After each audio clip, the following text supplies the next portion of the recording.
जय हिंद दोस्तों, आज तारीख है 1 दिसंबर, आखिरी महीना का पहला दिन। तो आज का इंपॉर्टेंट करंट अफेयर हम लोग पढ़ेंगे। तो चलिए प्रारंभ करते हैं आज का महत्वपूर्ण जो भी खबर आपका सामने निकल के आता है, बड़ी खबर, उसी पे हम लोग चर्चा करते हैं जो आपके न्यूज़पेपर पे या न्यूज में ट्रेंडिंग में रहता है। तो चलिए सबसे पहले इसी को देख लेंगे, फिर आगे हम लोग चलेंगे। आशा करते हैं आप लोग सब कुछ ठीक ठाक ही होंगे। तो केंद्रीय कैबिनेट ने जो है, देखिए प्रधानमंत्री मोदी जी का जो है मंत्रिमंडल ने कुछ योजना के लिए जो है फैसला लिया है, ठीक है, मंजूरी दी है। उस योजना को थोड़ा सा हम लोग देख लेंगे। उस योजना में अभी आपको हम थोड़ा मोड़ा बता देते हैं। तो सबसे पहला बात क्या है ना कि 16वें वित्त आयोग को जो है उसके शर्तों को मंजूरी मिल गया है। आप लोग जानते हैं जब कोई भी वित्त आयोग हो, इसका संवैधानिक स्थिति है। संविधान के 280 अनुच्छेद में कहा गया है कि भारत के लिए एक वित्त आयोग का गठन राष्ट्रपति के द्वारा किया जाएगा, जिसमें से अध्यक्ष सहित 5 सदस्य होगा, 2 अंशकालिक होगा और 2 पूर्णकालिक होगा। तो ये सारा चीज बात करेंगे। ये अपना रिपोर्ट 2025 में सौंपेगी 16वां वित्त आयोग, और 2026 से 26 सदस्य से लेकर आपका 31-32 तक इसका कार्यकाल होगा। अभी कहीं 15वां वित्त आयोग चल रहा है, इसके अध्यक्ष एन.के. सिंह है। अब पहली बार 1951 में वित्त आयोग का स्थापना हुआ था। ये सारा चीज अभी बात करेंगे। तो इसका जो है, इसका मेन काम क्या है ना, केंद्र और राज्य के बीच जो कर है, जो आपका राजस्व मिलता है, जो टैक्स मिलता है, ठीक है, उसके बीच का एक फार्मूला सेट करना होता है। और वो अपना फार्मूला सेट करके अपना सुझाव देता है राष्ट्रपति को, क्योंकि राष्ट्रपति उसका गठन करेगा। तो राष्ट्रपति को देता है, फिर राष्ट्रपति उसका जो है सुझाव को, देखिए वित्त आयोग के सिफारिश को राष्ट्रपति का सुझाव जो है क्या कहिएगा, ये मान भी सकता है, नहीं भी मान सकता है। ऐसा नहीं है कि वित्त आयोग जो सिफारिश दिया तो वो राष्ट्रपति के लिए बाध्यकारी होगा। ये बात याद रखिएगा। बहुत बार पूछता है कि वित्त आयोग का सिफारिश राष्ट्रपति के लिए बाध्यकारी है या नहीं है। तो बाध्यकारी नहीं है, बिल्कुल भी नहीं। तो ये चीज हम लोग देखेंगे। अभी एल.सी. गोयल थे, वही इसके अध्यक्ष होंगे शायद। 16वें वित्त आयोग का अभी बने नहीं है, मतलब पूरा अनुमान है वही। वो गृह सचिव भी रहे हैं, पूर्व गृह सचिव रहे पहले। तो वो बात करेंगे। अब उसके अलावा आप आइए, देखिए महिलाओं के लिए ना, महिला समय सहायता जो समूह है, मोदी जी अपना 15 अगस्त के दिन लाल किला में जब भाषण दिए थे तो बोले थे कि हम क्या जो है बहुत सारे जो है क्या करेंगे, लखपति दीदी बनाएंगे। कितना 2 करोड़ वो लखपति दीदी मतलब बनाने की घोषणा किया था। उसमें से आपका ये बड़ा पहल माना जा सकता है। 15 लाख समय सहायता समूह को जो है आपको, मतलब 15 लाख बोलना, सॉरी, 15,000 आपका ड्रोन दिया जाएगा, ठीक है, कितना समय सहायता समूह को। और ये लोग क्या करेंगे, महिला समय सहायता समूह ये ड्रोन को जो किसान है उसको अपना भाड़े पे देगा। और इसको ये इसमें इसका जो इसको चलाएंगे कौन, तो ये महिला ही चलाएंगे। इसको प्रशिक्षण दिया जाएगा और ये 3 साल में देना है। इसमें 12,1261 करोड़ का टोटल जो है आपका, इसमें आपका इस योजना में जो है खर्चा किया जाना है। 80% केंद्र सरकार द्वारा इस पर सब्सिडी देगा। तो ये सारा चीज अभी बात करते हैं। फिलहाल सारा चीज आपके पास है, ठीक है। उसके बाद क्या है ना, गरीब, अभी ये बात आपको बोले नहीं है, गरीब ये प्रधानमंत्री गरीब कल्याण अन्न योजना कोविड के समय शुरू हुआ था, ठीक है। तो इसमें क्या 5 किलो अनाज दिया जाता है कि नहीं है। तो 5 साल के लिए इसको भी बढ़ाया गया है। लगभग 21 करोड़ व्यक्ति इसमें लाभान्वित हैं। इसमें जो आपका अंत्योदय लोग जो अंत्योदय में जिसका नाम है उसको 35 किलो दिया जाता है और उससे 5 किलो दिया जाता है, ठीक है। तो 31 दिसंबर को अभी जो इसका कार्यकाल खत्म हो रहा था, तो 5 साल के लिए इसको बढ़ा दिया गया। इसको भी थोड़ा सा आपको समझते चलना है। फिर आगे हम लोग बात करते हैं। चलिए आइए, ये बहुत ज्यादा आपका चर्चा में है। ये कौन है भैया, ये गुरपतवंत सिंह पन्नू है। और ये कौन है, ये खालिस्तान का मांग करते हैं, ठीक है। हमेशा भारत का अलगाववादी बात करते हैं। ये अमेरिका में रहते हैं, ये वकील भी हैं, ठीक है। सिख फॉर जस्टिस नामक एक अपना संगठन का स्थापना किया था। ये अभी चर्चा में आ गया। क्यों चर्चा में आ गया, जैसे जानते हैं ना आप, एक थे निज्जर जी, ठीक है। तो वो निज्जर जी का हत्या आपका कनाडा के बैंकापुर में हुआ था, और उसके साथ साथ इसका भी नंबर था, मगर ये गलती से बच गए। बच क्या गए, एक निखिल गुप्ता जी थे, ठीक है। यही जो है ये काम को ऑपरेट कर रहे थे, ठीक है ना। और ये किसी तरह से अमेरिका में मतलब गलत आदमी को चुन लिया, चुनने की वजह से जो है ये बच गया। और ये अभी बात हाईलाइट हुआ है। अमेरिका का जो जस्टिस विभाग है वहां पे ये सारा चीज चल रहा है। निखिल गुप्ता को मतलब पकड़ भी लिया गया है, ठीक है। और वो उस पे फाइनली अब मुकदमा चलेगा। और मुकदमा अगर सारा चीज सब कुछ ठीक, मतलब उन लोग की तरफ से सब कुछ अगर हो गया और भारत सरकार कोई अगर प्रूफ नहीं देता है तो उसको फिर 10 साल का सजा हो जाएगा। तो यही है गुरपत सिंह पन्नू, ये खालिस्तान का मांग करता है, ठीक है। सिख फॉर जस्टिस नामक पार्टी बनाया था। बहुत सारा चीज है ये आपका चर्चा में। अगर आप लोग पेपर पढ़ते होइएगा या फिर सारा न्यूज सुनते होइएगा तो आप लोग को ये चीज मालूम होगा, ठीक है। चलिए अब आइए, हम लोग का जो है एक एस्ट्रोसेट था, ठीक है। इसको 2015 में क्या किया था, लॉन्च किया गया था। इसका गामा रे में विस्फोट हुआ। ये बहुत भयानक होता है। कोई न्यूट्रॉन तारा है, ठीक है, जब कोई चीज में विलय हो जाता है या बहुत बड़ा तारा का विस्फोट होता है तो ये आपका गामा रे विस्फोट होता है। तो उसी के बारे में पहली बार डिटेक्ट किया है, ठीक है। 2015 में ये जब भेजा गया था तब से लेके 5 ही साल के लिए किया गया था, मगर अभी ये भेजा गया है, इसके द्वारा ये चीज का पता लगाया गया है। तो ये हम लोग के लिए, साइंस एंड टेक के लिए महत्वपूर्ण हो जाता है। चलिए आगे बढ़ते हैं। ये क्या है, मणिपुर तो बढ़िया से आप लोग जानते हैं, कई महीना से यहाँ पे आपका जो है छिड़ा हुआ था, ठीक है, कहानी।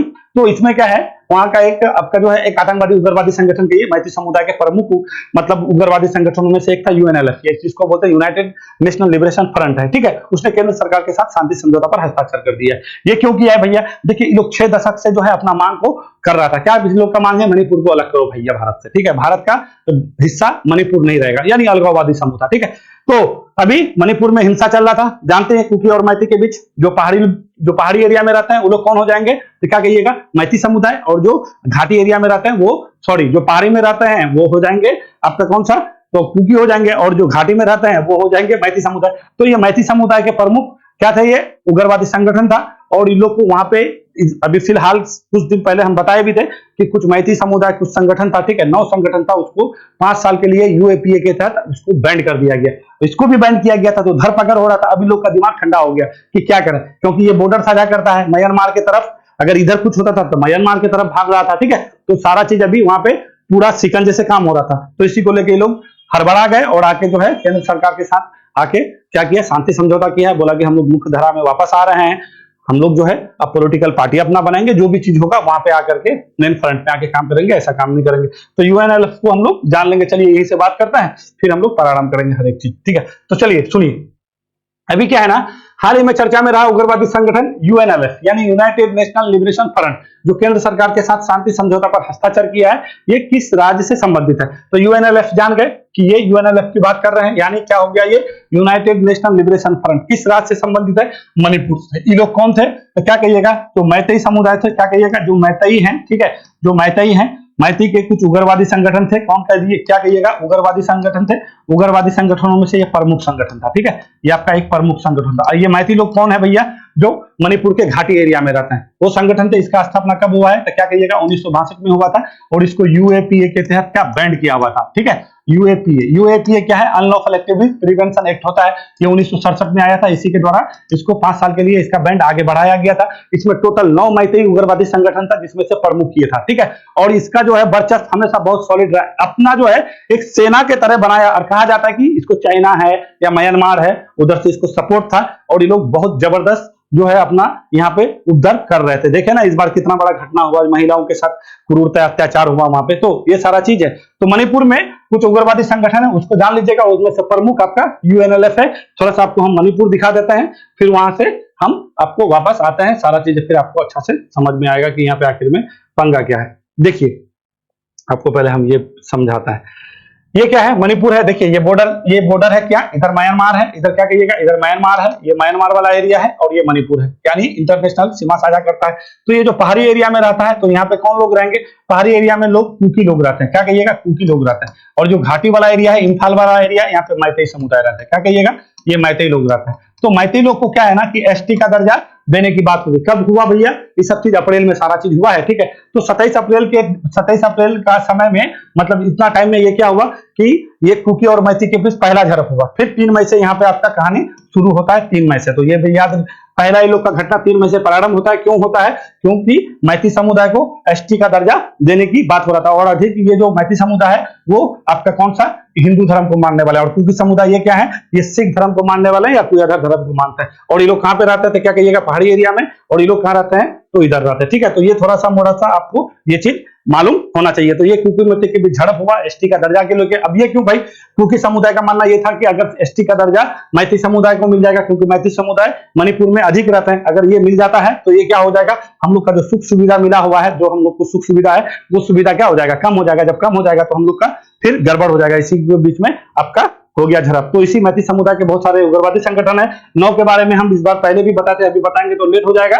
तो उनमें से एक था आपका यूनाइटेड नेशनल लिबरेशन फ्रंट, और वही लोग शांति समझौता किया। अब मुख्य धारा में लौटने की बात कर रहे हैं। अब इसी से समझ सकते हैं इतना सारा हथियार है, कोई एक आर्मी ग्रुप के पास ही इतना हो सकता है, ठीक है। तो ये लोग थोड़ा सा कहा जाता है कि चाइना से प्रभावित है, म्यांमार से, क्योंकि बॉर्डर एरिया का प्रभावित है। और ये लोग थोड़ा सा कम्युनिस्ट विचारधारा के लोग हैं। तो अब धरपकड़ हो रहा था तो ये लोग का दिमाग ठंडा पड़ गया कि नहीं भैया, अब जो है हम लोग को क्या करना चाहिए? अपना घर वापसी कर लेना चाहिए। तो ये चीज बिल्कुल भी आपको याद रखना है। तो चलिए आइए, यूएनएलएफ क्या है? 6 दशक पुराना एक संगठन है जो प्रमुख मैथिल विद्रोही समूह है, ठीक है। और ये जो है 1964 में इसका स्थापना हुआ था, जो सारा चीज हम आपको बता दिए। देखिए मणिपुर एक हमेशा जो बहुत उसका इतिहास रहा है, ठीक है। उधर खेल बेल भी आपका विश्वविद्यालय भी है, उधर पर खेल विश्वविद्यालय, ठीक है। और मणिपुर के राज्यपाल कौन है, तो अनसुईया उई है, ठीक है। वहां के मुख्यमंत्री एन बीरेन्द्र सिंह है, ठीक है। तो बीरेन्द्र सिंह को याद रखिएगा, और बीरेन्द्र सिंह को याद रखिएगा, ठीक है। बीरेन्द्र सिंह को याद रखिएगा और अनसुईया उई राज्यपाल को याद रखिएगा। अभी रिपोर्ट भी अपना प्रस्तुत किया है कि उसमें कितने कुकी लोग, कितने मैथिल लोग का जो है मृत्यु हुआ इस हिंसा में, ठीक है ना। तो ये सारा चीज गृह मंत्री, यूएपीए को तो बता दिए। देखिए यूएपीए क्या है, फिर से आपको बोले, UAPA unlawful activity prevention act क्या होता है एक्टिविटी, ये इसका मतलब यह है कि पुलिस हो या कोई भी जांच एजेंसी हो, उसके द्वारा जो है जो अलगाववादी यानी उग्रवादी टाइप का काम करता है, ठीक है, तो उसको चिन्हित करता है, और चिन्हित करने के बाद फिर उस पर जो है आपका प्रतिबंध लगाता है ये यूएपीए, ठीक है। तो ये बात आपको याद रखना कि यूएपीए क्या, क्योंकि अभी आपको बताएंगे ये पन्नू पर भी जो है यूएपीए के तहत आपका 2020 में इसको भी प्रतिबंध लगा दिया कि भारत में कोई भी वो काम नहीं कर सकता, उसका संगठन या वो, ठीक है। चलिए आइए, हाल ही में भारत का पहला अंतरिक्ष क्या है भैया, खगोल विज्ञान वेधशाला एस्ट्रोसेट, ठीक है। तो ये एस्ट्रोसेट याद रखिएगा, भारत का पहला है, ठीक है। देखिए क्वेश्चन में ही बहुत सारा चीज आपका छुपा रहता है, जो क्वेश्चन जब भी पढ़िए तो थोड़ा सा ध्यान से पढ़िए। पहला वेधशाला क्या था, एस्ट्रोसेट। इसको जो है कब भेजा था इसरो द्वारा, 2015 में। हम यही लिख देते हैं फिर आगे बात करते हैं, है ना। किया था, उसने क्या किया है, किस किरण के विस्फोट का पता लगाया, तो कौन सा हो जाएगा आपका गामा किरण। देखिए ये बहुत शक्तिशाली किरण होता है और इसका विस्फोट आपका हुआ है, ठीक है ना। तो इसी का पता लगा किसने, एस्ट्रोसेट ने। देखिए ये 5 साल के लिए डिजाइन किया गया था, कितना साल के लिए, 5 साल के लिए डिजाइन किया गया था, मगर ये 7 साल बाद जो है अपना ये कारनामा किया। उसी एस्ट्रोसेट में एक उपकरण था आपका CZTI, इसका होता है कैडमियम जिंक टेलुराइड इमेज होता है, ठीक है। इसी के द्वारा ये आपका पता लगाया गया है कि गामा किरण में विस्फोट हुआ है, बहुत सॉलिड्स वाला, और ये बहुत घातक होता है, ठीक है, बहुत शक्तिशाली होता है, ठीक है ना। तो एस्ट्रोसेट को थोड़ा जान लीजिएगा, अपना भारतीय है और पहला है और ऐसा काम किया है, तो ये चीज आपको जानना है। अब देखिए ये गामा किरण विस्फोट क्या होता है आपको बताते हैं। देखिए तारा होता है ना, तारा कई प्रकार का होता है, पता है आपको, बताए थे। एक ध्रुव तारा जिसको इम्ब्रा स्टार कहते हैं, बताए थे ना आपको, बताए थे जब मान, ये तो बताए थे आपको। ये देखिए इसको क्या कहते हैं, बल्ज है, ठीक है, यहाँ पे, ठीक है। इधर जो है ना, ये जो पहला जनरेशन का तारा बनता है ये आपका यहाँ पे बनता है, ठीक है। इसको हम लोग क्या कहते हैं, भ्रूण तारा कहिए या इम्ब्रा स्टार कहिए। ये भ्रूण तारा बनने के बाद इसमें विस्फोट होता है, जो विस्फोट होता है इस विस्फोट को हम लोग क्या कहेंगे, सुपरनोवा विस्फोट।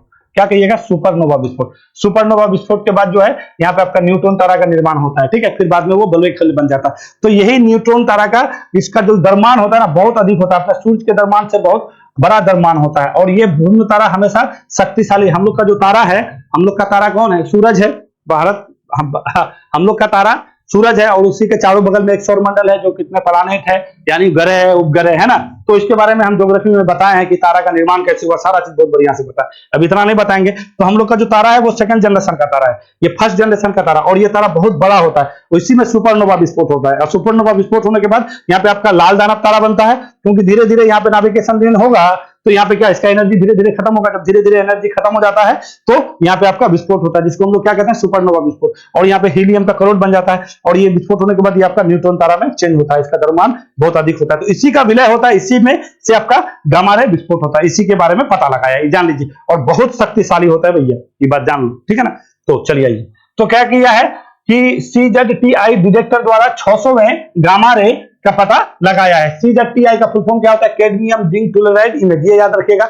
CZ ये उपकरण आपका उसी में लगा हुआ था, किसमें कहिएगा, एस्ट्रोसेट में लगा हुआ था, ठीक है। उसी के द्वारा ये आपका किया गया है। ये किरण विस्फोट न्यूट्रॉन तारे का के विलय या विशाल तारों की मृत्यु को बताता है। जब कोई तारा मृत्यु हो जाता है क्या है, तो ब्लैक होल में चला जाता है। जैसे हम ही लोग का तारा है, अभी कहां तक पहुंच गया, यहाँ तक पहुंचता है। अभी यहाँ पे आपका इसको क्या कहते हैं, बल्ब कहते हैं। यहीं पे जब आ जाता है कोई तारा तो उसका मृत्यु माना जाता है। अभी हम लोग यहाँ है, और अभी हम लोग को 5 अरब तक अभी हम लोग का सूरज रहेगा, ठीक है। 5 अरब वर्ष तक अभी आयु है। हम लोग का सूरज कहाँ है, यहाँ है, ठीक है। और ये एंटी क्लॉकवाइज घूमता है, ठीक है ना। ये क्या, एंटी क्लॉकवाइज घूमता है, और घूमते घूमते घूमते घूमते एक दिन इसको आना, जिस दिन यहाँ आ गया उस दिन क्या हो गया, विस्फोट हो गया। तो हम लोग का तारा का निर्माण किस तारा के निर्माण से हुआ था, क्या कहिएगा, फर्स्ट जनरेशन ये भ्रूण तारा इम्ब्रा स्टार से हुआ। इसमें विस्फोट हुआ, विस्फोट होने के बाद फिर यहाँ पे आपका न्यूट्रॉन तारा बन गया। फिर इसके साथ जो मलबा बचा, वो मलबा के साथ फिर यहाँ पे क्या हुआ, अधिक घनत्व होने के कारण, क्योंकि ये घूमने के कारण फिर यहाँ पे एक बहुत बड़ा गैस का गोला बन गया, और फिर यहाँ से नाभिकीय संलयन की प्रक्रिया स्टार्ट होने लगता है। जब नाभिकीय संलयन की प्रक्रिया प्रारंभ होगा तो एनर्जी शुरू, जब एनर्जी देना शुरू करेगा, उसी एनर्जी हम लोग को सूरज दे रहा है, और अपना जो है इसके साथ जो मलबा बचा, धूलकण बचा, वही अपना एक सौर मंडल का निर्माण किया, ठीक है। तो ये सारा बहुत, ये ज्योग्राफी का चीज है, इतना हम चीज बताएंगे नहीं आपको, तो ये सारा चीज थोड़ा सा देख लीजिएगा, बहुत इंपॉर्टेंट चीज बताएं। चलिए आगे चलें।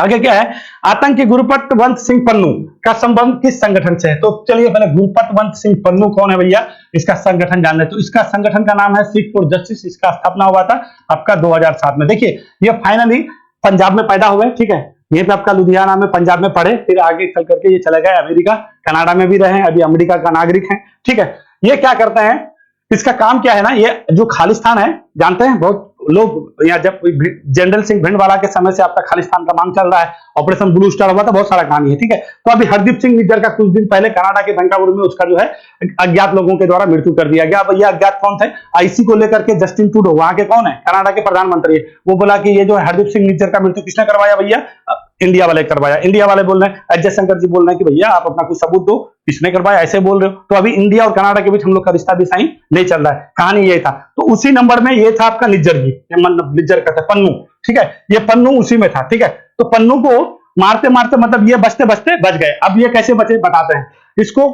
इसका जो है, इसका बोर्ड साफ करने के लिए एक आदमी को, जो अमेरिका, देखिए ये हम नहीं कर रहे हैं, अमेरिका का जो जस्टिस विभाग है वहां का जो डिफरेंस दिया गया है, जो मैटर बताया गया है, जो इन्वॉल्व मैटर है, तो उसी मैटर को बता रहे हैं। उसके द्वारा कहा किया गया कि इसको मरवाने के लिए, ये जून का कहानी है, ठीक है, अभी का कहानी नहीं है, ये जून का कहानी। इसको मरवाने के लिए क्या किया, अपना कहा था कि भारत का जो है कोई जो है आपका क्या है, इंटेलिजेंस है, कोई जो आपका खुफिया एजेंसी है, उसके द्वारा अमेरिका में एक भारतीय ही रहते हैं जिसका नाम क्या है, निखिल गुप्ता है, ठीक है, क्या कहिएगा, निखिल गुप्ता जी हैं, ठीक है। निखिल गुप्ता को जो है ये काम सौंपा गया, बोला गया कि निखिल गुप्ता जी भारत के कोई, उसका अपना नाम जो है, ये सीआरपीएफ के पास बोले जाते हैं कि सीआरपीएफ का बंदा है, ठीक है, कोई बड़े उच्च अधिकारी पद पे होंगे, ठीक है। और अपना नाम, इसको निखिल गुप्ता को भी अपना नाम नहीं बताया, इसका नाम सीसीआई करके कहा जाता है, ठीक है। निखिल गुप्ता को काम दिया कि इसको मरवाना है। तो निखिल गुप्ता क्या किए, अमेरिका में जो होता है ना हिटमैन, मतलब जिसको मरवाने के लिए हम लोग बोलते हैं ना कि सुपारी दे दिए, सुप फलाना को मरवाना है, तो उसको हिटमैन कहा जाता है। तो हिटमैन को खोज रहे थे कौन जा, निखिल गुप्ता जी। तो निखिल गुप्ता खोजते खोजते किसको पकड़ लिए, वहीं के जो है आपका जो अमेरिका का कुछ सरकारी आदमी था जो खुफिया एजेंसी में काम कर रहा था, ठीक है। और किसी को पता चल गया था कि निखिल गुप्ता ऐसा काम कर रहा है, ऐसा लोग को खोज रहा है, हिटमैन को खोज रहा है। तो हिटमैन के रूप में उसको कौन, यूएसए के अधिकारी मिल गए, क्या कहिएगा, यूएसए के कोई खुफिया एजेंसी के अधिकारी मिल गए। तो इन लोग को, अमेरिका वाले को पता चल गया कि भैया इसको मरवाना है। तो ये सारा चीज लोग देख रहा था। तो ये जो यूएसए के जो अधिकारी हैं उससे इसकी बात हुई, निखिल गुप्ता की बात हुई। निखिल गुप्ता बोले कि देखिए आपको लगभग मान लीजिए ना 83 लाख रुपया, इसको बात जो अमेरिका वाला बोल रहा है कि 83 लाख रुपया जो है उसको दिया गया था हिटमैन को, है। और हिटमैन कौन है, यूएसए के ही कोई खुफिया अधिकारी थे, ठीक है। तो उसको पैसा दे दिया गया कि आपको इतना रुपया देना है और इसको आपको मरवाना है, ठीक है, ये बात पता। तो ये जो हिटमैन था, हिटमैन तो वही लोग का आदमी था, तो वो जाके बोल दिया कि देखिए कैसे ऐसे लोग हैं जो भारतीय फलाने को मरवाने की बात किया जा रहा है। पन्नू का नाम नहीं ले रहा है, कोई भारतीय तो भारतीय यही है, ठीक है, जो खालिस्तानी अलगाववादी, तो इसको मरवाने की बात कहा जा रहा है। तो ये सारा चीज को लेकर के ये वहां से जब ये बात पता चला किसको, निखिल गुप्ता को, कि भैया हम तो फंस गए, हम जो मेरा हिटमैन कर रहे थे वो हिटमैन यहाँ का अधिकारी है, और वो जो है दूसरे को ये बात बोल दिया। तो ये फिर यहाँ से निकल गया यूरोप, ठीक है, वहां पे चेक रिपब्लिक एक देश है, वहां चले गए। तो अमेरिका वाला भी क्या किया है, वहां से चेक रिपब्लिक से इस बंदे को बुलाया है और इस पे अभी केस चलेगा। और इस पर अगर केस चलता है किसी को मरवाने के मतलब कोशिश में या साजिश में 10 साल का सजा हो सकता है, ठीक है। तो ये बात आप समझ सकते हैं कि हम लोग का जो है मूवी में हम लोग देखते हैं ना कि कैसे जो है जो खुफिया एजेंसी है कैसे लोग को मरवाता है, ठीक है। तो उसी तरह से कुछ ऐसा ही रोल बन रहा था। तो इसको लेकर के आपका पन्नू क्या हो गए, आपका आ गए हैं लाइन में। देखिए पन्नू इससे पहले भी आपको 19 नवंबर की बात बता रहे, बोला कि एयर इंडिया में कोई भी सिख आदमी क्या करे, आप जो है यात्रा नहीं करें क्योंकि हम बस बम विस्फोट कराएंगे। ये बहुत बार धमकी देता है, ये बहुत अपना जो संगठन है उसका वकील भी है, ठीक है, और खालिस्तान का हमेशा मांग करता रहता है और बहुत चर्चा में बना हुआ है, ठीक है। तो इस चर्चा को थोड़ा सा आप याद रखिएगा, ये बंदा के बारे में कहीं ना कहीं पूछने जा रहा है, ठीक है। निज्जर के बारे में पूछ देगा या इसके बारे में पूछ देगा, ठीक है। गुरपतवंत सिंह पन्नू ये कौन है, तो ये अपना सिख फॉर जस्टिस का स्थापना किया था 2007 में। तो भारत सरकार क्या किया, इसके संगठन को और इसको बैन कर दिया भारत में कि तुम कोई भी काम नहीं कर सकते, क्योंकि ये क्या कर रहा है, अलगाववादी बात कर रहा है। और भारत का अलगाववादी कोई भी बात करेगा, कोई भी आतंकवादी गतिविधि करेगा यूएपीए के तहत। यूएपीए के बारे में अभी आपको बताएं, यूएपीए क्या है भैया, अनलॉफुल एक्टिविटीज प्रिवेंशन एक्ट होता है, जिसका स्थापना 1967 में किया गया था। और इसका काम क्या है कि ऐसा कोई काम करता है तो उसको बैन कर देना है, ठीक है, बात समझ गए ना। तो ये यूएपीए के तहत 2020 में इसको बैन कर दिया। ये भारत में अपना काम भी नहीं कर सकता, भारत आ भी नहीं सकता, और इसको एनआईए के द्वारा इसको अभी हाल फिलहाल में क्या कर दिया गया है, आतंकवादी घोषित कर दिया गया है, ठीक है। ये आतंकवादी है, ठीक है, क्या कहिएगा, आतंकवादी है। तो ये सारा चीज आपके लिए बहुत महत्वपूर्ण हो जाता है। पन्नू का, निखिल गुप्ता का, पूछ देगा कि निखिल गुप्ता कौन है, तो ये भारतीय थे बेचारे, अब देखिए क्या होता है, भारत सरकार भी अपना कुछ ना कुछ दलील रखेगा, ठीक है। अब अमेरिका और भारत के बीच भी अच्छा संबंध चल रहा था, देखिए इसको मैटर को लेकर कहां तक क्या कहानी पहुंचता है, ठीक है। ऐसे भी ट्रूडो कितना दिन से कह रहा था कि सब जितने भी लोग को मरवा रहे हैं सब इंडिया के कोई लोग हैं, इसको मरवा रहे हैं, और अभी कुछ रिश्ता भी अच्छा नहीं चल रहा था, राजनयिक संबंध भी हम लोग का थोड़ा खटास आ गया था। तो यही है पन्नू, ठीक है, मेरे हिसाब से सब कुछ समझ गए होइएगा। आइए, आतंकी गुरबख्श सिंह पन्नू 2007 में सिख फॉर जस्टिस की स्थापना किया था। भारत सरकार द्वारा 2020 में इसको यूएपीए के तहत प्रतिबंध कर दिया गया था। जस्टिस विभाग के निखिल गुप्ता से जो है हिटमैन के बारे में जो आपको बताया वही है हिटमैन, जिसको सुपारी देके पैसा देने की बात की जाए। तो ये दो तीन चार आदमी का नाम को याद रखना है, निखिल गुप्ता जी है, ठीक है, हिटमैन है, ये बहुत महत्वपूर्ण चीज बता रहे हैं हम, ठीक है, सिख फॉर जस्टिस याद रखिएगा, ठीक है। चलें आगे, आइए आगे क्या है भैया, ये है नमो ड्रोन दीदी कार्यक्रम की शुरुआत प्रधानमंत्री नरेंद्र मोदी के द्वारा किया गया है, ठीक है। बस आपको ऐसे क्वेश्चन बनाए नहीं है। साथ ही प्रधानमंत्री क्या किया, महिला किसान ड्रोन केंद्र की शुभारंभ किया। देखिए कई जो है क्षेत्रीय आपका इस तरह का जो है आपका ड्रोन केंद्र शुभारंभ किया गया प्रधानमंत्री मोदी जी द्वारा। ये कल का ही जो है आपका क्या है न्यूज है। और इसमें क्या किया जाएगा ना बता देते हैं आपको। ये जो आप ड्रोन देख रहे हैं ये ड्रोन है, इस ड्रोन का कीमत कितना हो जाएगा, अधिकतम 8 लाख रुपया होगा, ठीक है, 8 लाख रुपया होगा। और कई संगठन के द्वारा जो है ये आपका बनाया जाएगा और केंद्र सरकार की तरफ से 80% का सब्सिडी, क्या कहिएगा 80% का सब्सिडी इसमें क्या दिया जाएगा, सब्सिडी कितने परसेंट, 80% दिया जाएगा। और 8 लाख 15,000 महिला समय सहायता समूह को ये चीज प्रोवाइड किया जाएगा कितने साल में, तो क्या कहिएगा 3 वर्ष में। ये बात याद रखिएगा 3 वर्ष में। उसके बाद ये लोग ड्रोन को लेके क्या करेंगे, ये सब ड्रोन को देंगे किसान को, किसमें भैया, भाड़े में देंगे, क्या कहिएगा भाड़े में। ये क्या किया जाएगा, ड्रोन दिया जाएगा किसान को। अब इसको संचालित कौन करेंगे, तो ये महिलाएं ही करेंगे। इसको क्या दिया जाएगा, स्किल डेवलप किया जाएगा, इसको प्रशिक्षण दिया जाएगा, ठीक है, कि कैसे कीटनाशक के बारे में बताया जाएगा, कैसे उड़ाया जाएगा इसके बारे में बताया जाएगा, ये सारा चीज करेंगे, ठीक है। और किसान को उसके बदले में क्या देना पड़ेगा, रुपया देना पड़ेगा। ऐसा नहीं है किसान को भाड़े में देगा तो किसान जो है ड्रोनों के उठा के लेके चले जाएंगे, ठीक है, तो ऐसा नहीं है। तो ये चीज याद रखिएगा। और इसमें टोटल कितना बजट किया गया, 1261,000 करोड़ का जो है इसमें क्या किया गया है आपका, इतना का जो है ये इतना जो है 1261 करोड़ रुपए का इसमें बजट रखा गया है। ये थोड़ा सा याद रखिएगा। और 3 वर्ष में ये पूरा करना है। कितना वर्ष में कहिएगा, 3 वर्ष में। तो आपको पूछ देगा कि ये कब से कब चलेगा, कितना देना है, कौन समय सहायता समूह है। तो मोदी जी अपना जब स्वतंत्रता दिवस 15 अगस्त को मनाए थे ना, तो वहीं से भाषण भी दिए थे कि हमको जो है 2 करोड़ दीदियों को क्या करना है, लाखपति बनाना है। तो ये भी डाटा थोड़ा सा आपको याद रखना है। कल बताए थे जनमन योजना के बारे में, और भी योजना जो भी था, गरीब कल्याण योजना है ये, प्रधानमंत्री गरीब कल्याण अन्न योजना, ये 2020 में प्रारंभ किया था प्रधानमंत्री मोदी जी। कोरोना के समय में जो भी गरीब लोग हैं उसको 5 किलो अनाज दिया जाएगा। तो ये समय में बढ़ता जा रहा है। तो अभी आपका ये क्या है ना, 31 दिसंबर 2023 को ये समाप्त होने जा रहा था, ठीक है। तो फिर इसका कार्यकाल को 5 वर्ष के लिए फिर बढ़ा दिया गया। कितना अनाज मिलता है, 5 किलो। और इसमें जो अंत्योदय परिवार है उसको कितना मिलता है, 35 किलो। तो ये 5 केजी का टाओ फिगर और ये 35 केजी का फिगर आपको पता होना चाहिए। एकदम महत्वपूर्ण बात बोल रहे हैं भैया। जो भी चीज बोलते हैं इसको थोड़ा सा आप नोट डाउन करते चलिएगा, जो आपके लिए महत्वपूर्ण हो सकता है। तो ये समझ गया, ड्रोन 80% का सब्सिडी दिया जाएगा, 3 साल तक करना है। 15,000 जो है महिला समय सहायता समूह है उसको दिया जाएगा। चले आगे बढ़े, चलिए आइए। ये क्या है, कहां पर भारत की सबसे बड़ी सर्कुलर रेलवे, देखिए सब सर्कुलर रेलवे आपका तमिलनाडु में भी था, कुछ ज्यादा नहीं था। अब सबसे अधिक आपका कहां हो जाएगा, कर्नाटक में आ जाएगा, यानी बेंगलुरु में हो जाएगा। तमिलनाडु में 235.5 किलोमीटर सर्कुलर रेलवे था, उसका रिकॉर्ड तोड़ते हुए बेंगलोर में अश्वनी वैष्णव ये रेल मंत्री हम लोग का कौन है, क्या कहिएगा, ये रेल मंत्री जी हम लोग के, ठीक है, पता ही नहीं चलता कहां रहते हैं, ठीक है। तो रेल मंत्री जी हैं, ये रेल मंत्री जी घोषणा की है कि कर्नाटक में जो है आपका बेंगलुरु में सर्कुलर रेलवे का स्थापना मतलब बनाया जाएगा, और ठीक है, और बहुत जल्दी ये काम होगा। और ये कितना किलोमीटर का होगा, 287 किलोमीटर का होगा। अब देखिए रेलवे के बारे में जान लीजिए।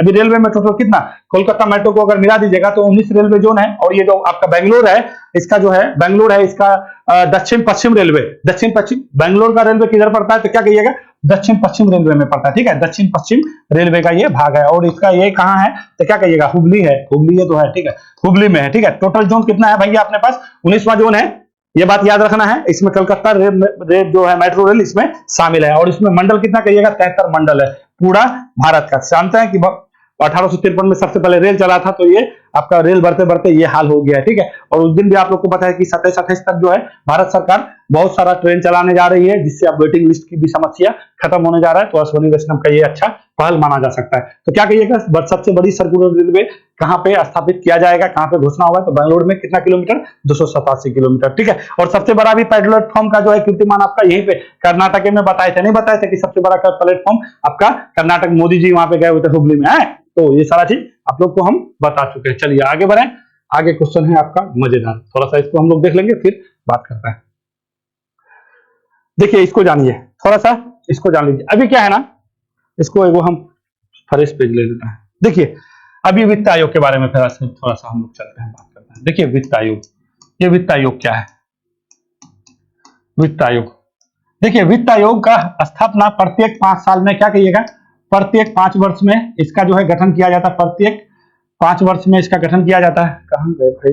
हाँ, क्या कहिएगा, प्रत्येक 5 वर्ष में इसका, क्या कहिएगा, प्रत्येक 5 वर्ष में गठन किया जाता है। ठीक है, क्या कहिएगा, गठन किया जाता है। किसके द्वारा? राष्ट्रपति के द्वारा। राष्ट्रपति जो है प्रत्येक 5 वर्ष में एक वित्त आयोग का स्थापना करेगा। और ये काम कब से चल रहा है? तो क्या कहिएगा, 1951 में पहली बार इसका गठन किया गया था। और इसके अध्यक्ष कौन थे उस टाइम? क्या था? केसी नियोगी थे। ठीक है, तो केसी नियोगी का नाम आपको पता होना चाहिए, पहले वित्त आयोग। अब थोड़ा इसका काम तो बताता है।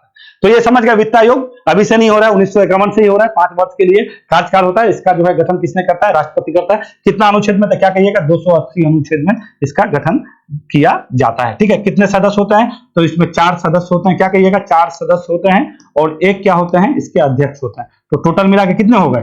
टोटल मिला के हम, मेरे हिसाब से टोटल मिला के 5 हो गए। क्या कहिएगा, 5 होते हैं। और कितने साल के लिए? 5 वर्ष के लिए। 2 पूर्णकालिक होते हैं, 2 अंशकालिक होते हैं। क्या कहिएगा, 2 जो है पूर्णकालिक होते हैं। क्या कहिएगा, 2 पूर्णकालिक होता है। ठीक है, ये भी जान लीजिए, पूर्णकालिक होते हैं। और 2 जो है अंशकालिक होते हैं। ठीक है, ये भी जान लीजिएगा, ये आपका अंशकालिक हो गया। और एक अध्यक्ष होता है। ठीक है, चलिए ये बताते हैं अब। ये सारा चीज, इसका जो फॉर्मेट है, वो फॉर्मेट की कौन कौन लोग होते हैं, कितना साल के लिए होते हैं, क्या काम। अब इसके बारे में आपको ये बताते हैं कि इसका काम क्या है। देखिए केंद्र और राज्य है ना, केंद्र और राज्य के बीच जो राजस्व आता है, जो कर आता है, टैक्स आता है, बिना करके चलेगा। हम लोग जो इतना सारा कर देते हैं, ये क्या जाता है, तो एक फार्मूला सेट करता है। ये फार्मूला ही सेट करने के लिए वित्त आयोग का गठन किया जाता है। एक फार्मूला सेट करता है। और ये फार्मूला सेट करने के बाद ये अपना सुझाव किसको देता है? राष्ट्रपति को देता है। यानी कहने का मतलब ये हुआ कि भारत यानी केंद्र सरकार और राज्य के बीच जो करों का बंटवारे के बारे में जो बात करता है, वो कौन करता है? वित्त आयोग करता है। और ये कैसा बॉडी है? संवैधानिक बॉडी है। ठीक है,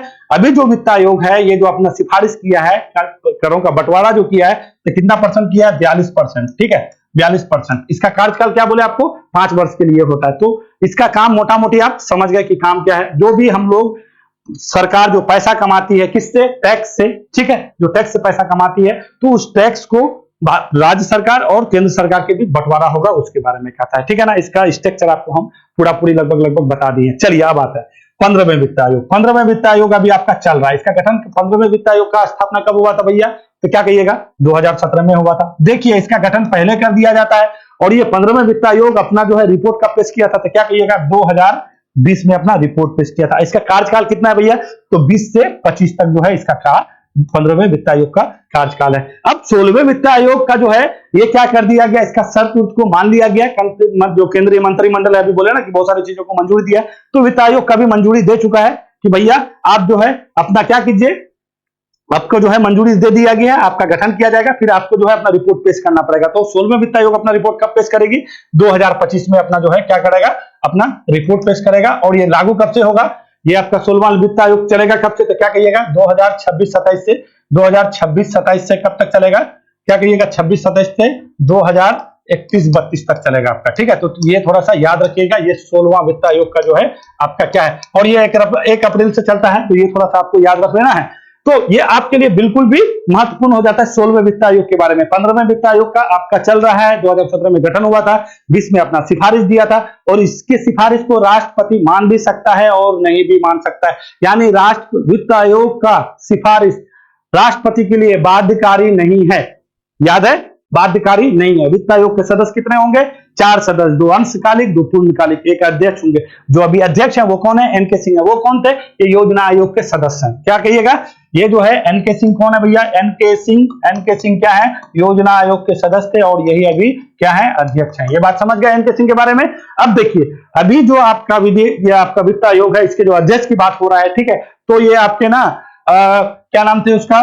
गोयल है, एलसी गोयल है। देखिए ये कौन था? गोयल जी कौन है बताते हैं। ये गोयल जी जो है ना, ये जो है हम लोग का गृह सचिव होता है ना, जो आप जैसे अभी अजय भल्ला है, ठीक है, तो उसी तरह से पहले पूर्व में रहे, गृह सचिव रहे। अभी देखिए है नहीं, बता रहे कि ऐसा नहीं कि गठन कर दिया गया, बोला जाता है कि वैसे भी यही बनेंगे, ठीक है। ये सब बहुत बड़ी बात होता है, तो बात निकल के सामने आता तो कहीं ना कहीं बात सच होता है। तो इसी के एलसी गोयल के बारे में कहा जा रहा है कि अगला जो है आपका 16वां वित्त आयोग का गठन होगा और अपना सिफारिश 2025 में देगा, और उसके अध्यक्ष कौन होंगे? एलसी गोयल होंगे, ये गृह सचिव पूर्व में रह चुके हैं। तो ये सारा चीज है आपका किसके बारे में? वित्त आयोग के बारे में। 1951 से चल रहा है, और ये सारा चीज आपको क्यों किया जाता है? केंद्र और राज्य के बीच जो है करों का बंटवारा कैसा होगा, उसका जो है फॉर्मेट क्या होगा, अपना जो है एक फार्मूला बनाता है, और ये फार्मूला अपना जो है सिफारिश राष्ट्रपति को देता है। तो राष्ट्रपति के द्वारा वित्त आयोग का गठन आर्टिकल 280 में, ये बात समझ जाइएगा, ये आर्टिकल लिखें, ठीक है। ये क्या है? आपका आर्टिकल है, तो बिल्कुल भी इसको ध्यान देके चलिएगा। आपको इंपोर्टेंट चीज बताए हैं, ठीक है। इसको बिल्कुल भी चलिए थोड़ा सा इसको पढ़ को सुना देते हैं, कहानी वही है, बस ये लिखा हुआ है, ठीक है। तो केंद्रीय मंत्रिमंडल में 16वें वित्त आयोग के लिए संदर्भ शर्त, देखिए आपको जो भी बताएं ठेठ भाषा में, अभी हिंदी में लिखा हुआ है, कुछ समझ में नहीं आएगा कि ये क्या बोल रहे हैं, ठीक है ना। 16वें वित्त आयोग के लिए संदर्भ में शर्तों की मंजूरी दे दी है, जो 1 अप्रैल 2026 से शुरू होने वाली 5 साल के लिए अवधि का होगा। अभी आपको बोले कि 2026-27 से लेकर 31-32 तक चलेगा, ये 5 साल के लिए होता है, राष्ट्रपति द्वारा गठन किया जाता है। पहली बार 1951 में किया गया था, केसी नियोगी पहले वित्त आयोग के अध्यक्ष थे। तो केंद्र और राज्य के बीच क्या होता है? राज्य साझा पर करने के लिए एक फार्मूला की सिफारिश करेगा, ठीक है। सिफारिश करता है, फार्मूला बोले आपको कि अभी 42%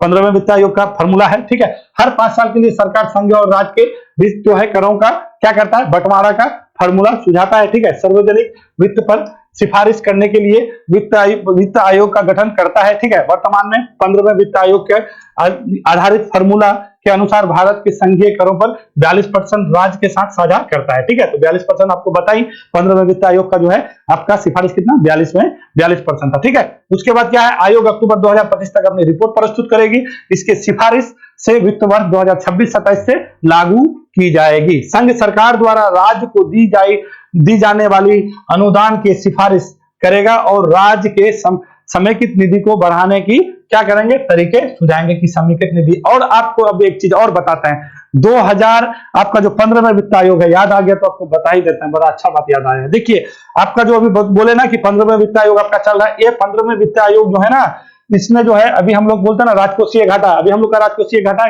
जो है कितना है?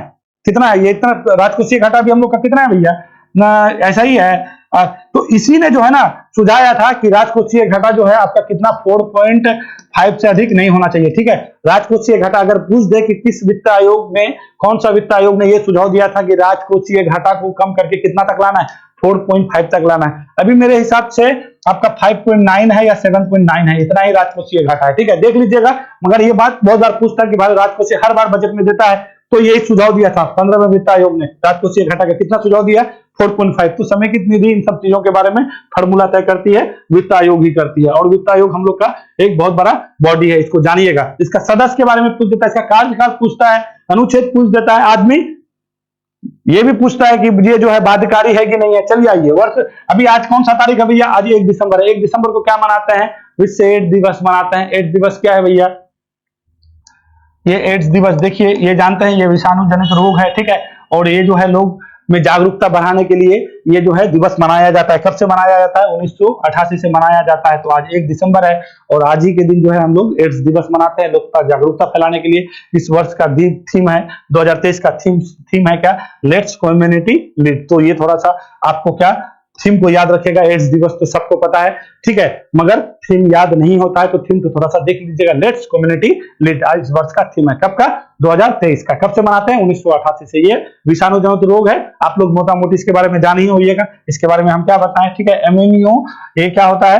ह्यूमन एमएमईओ डिफिशियंसी सिंड्रोम होता है। एड्स HIV ये होता है ना, HIV यही से होता है, ह्यूमन इम्यूनो डिफिशियंसी वायरस होता है, ठीक है। तो इसको थोड़ा सा ह्यूमन इम्यूनो डिफिशियंसी वायरस ये होता है आपका HIV। 1928 से ये कार्यक्रम चलाया जा रहा है, लोग के बीच जागरूकता बढ़ाना है। एड्स का मामला बहुत ज्यादा बढ़ता जा रहा है, हमारा भी देश कम नहीं। इसमें क्या होता है ना, चलिए ले ही लेते हैं थोड़ा सा। RBC है ना, RBC और WBC। तो ये WBC समझ जाइए, ये वाइट ब्लड कार्पसेल्स होता है, ठीक है। और इसी को क्या, ये हम लोग का क्या है, तो कोई भी बीमारी से लड़ने की क्षमता होता है WBC में, वाइट BC। और RBC का काम क्या है? जो ऑक्सीजन है ना, ऑक्सीजन को एक जगह से दूसरे जगह तक पहुंचाने का काम RBC करता है। हम लोग का जो ब्लड है RBC, ये रेड ब्लड कार्पसेल्स होता है, ठीक है। तो इसी में जो है आपका ऑक्सीजन रहता है, ठीक है। इसी में हीमोग्लोबिन RBC में रहता है, WBC में नहीं रहता है। इसका काम क्या है? इसका काम है हम लोग का जो है जो प्रतिरोधक क्षमता को क्या करना है, बढ़ाना है। प्रतिरोधक क्षमता यानी कोई भी चीज अगर जीवाणु हो, विषाणु हो, बैक्टीरिया हो, अटैक करता है तो उसकी क्षमता को बढ़ा करके उसके साथ लड़ करके उसको भगा देना है। तो ये जो बीमारी हो जाता है ना, तो WBC का ये जो क्षमता है, इसका क्षमता टोटल खत्म हो जाता है। यही क्षमता, इसी को WBC को कमजोर करता है और धीरे धीरे धीरे धीरे धीरे धीरे आदमी ग्रसित हो जाता है और उसका मृत्यु हो जाता है। ये छुआछूत बीमारी नहीं है, लोग को इसके बारे में जागरूकता करना चाहिए। लोग देखिएगा किसी को एड्स हो जाता है तो आदमी उससे दूर भागता है, ऐसा नहीं है। एड्स बीमारी छुआछूत नहीं है, ये जब तक आपका ब्लड संपर्क में नहीं आएगा तब तक ये आपका बीमारी आपको नहीं हो सकता है। साथ में खाने से बैठने से कोई बात नहीं है। तो इसी चीज का जागरूकता फैलाता है कि कैसे लोग जो है इनके बारे में जाने कि कैसे ये फैलता है, कैसे अवेयर हो। देखिए सरकार का अलग अलग जो है आपका दिखेगा, अलग अलग मोहल्ले में, टोले में, चौक में, वहां पे जाकर के जो है आपका लगा करके इन सब चीजों के बारे में बताता है कि कैसे नीडल, सुई का जो नीडल होता है उससे होता है, और बहुत बहुत सारी चीज है, ठीक है, जो है आदमी का जो संबंध बनाता है उसमें प्रिकॉशन लेना चाहिए। तो मेन एड्स ऐसे ही फैलता है, इसके बारे में क्या है जानकारी मुहैया कराने के लिए ये आपका दिवस मनाया जाता है। कब से मनाते हैं? 1928 से मनाते हैं। तो ये थोड़ा WBC RBC को जान लीजिए कि जो भी हम लोग का प्रतिरोधक क्षमता है सब WBC का होता है, ठीक है, और WBC को ही पूर्णतः ये खत्म कर देता है, जिससे प्रतिरोधक क्षमता हमारे बॉडी का समाप्त हो जाता है और धीरे धीरे हम लोग ग्रसित होकर हम एड्स का जो पेशेंट होता है, ठीक है, तो उसका मृत्यु हो जाता है। तो इस बार का थीम याद रखिएगा, लेट्स कम्युनिटी लीड्स इस बार का थीम है, ठीक है। तो चलिए आज का सेवा यही समाप्त करते हैं। मेरे हिसाब से सारा कुछ हम बता चुके हैं और कुछ खास नहीं है, खास तो बहुत कुछ था, मगर इसको जितना जल्दी से जल्दी खत्म कर दीजिएगा उतना जल्दी से जल्दी अच्छा होता है, ठीक है। तो चलिए वीडियो देखने के लिए धन्यवाद। हम लोग फिर मिलते हैं कल एक नया एनर्जी के साथ और एक नया क्वेश्चन लेके, नया समसामयिक घटना लेके जो आपके लिए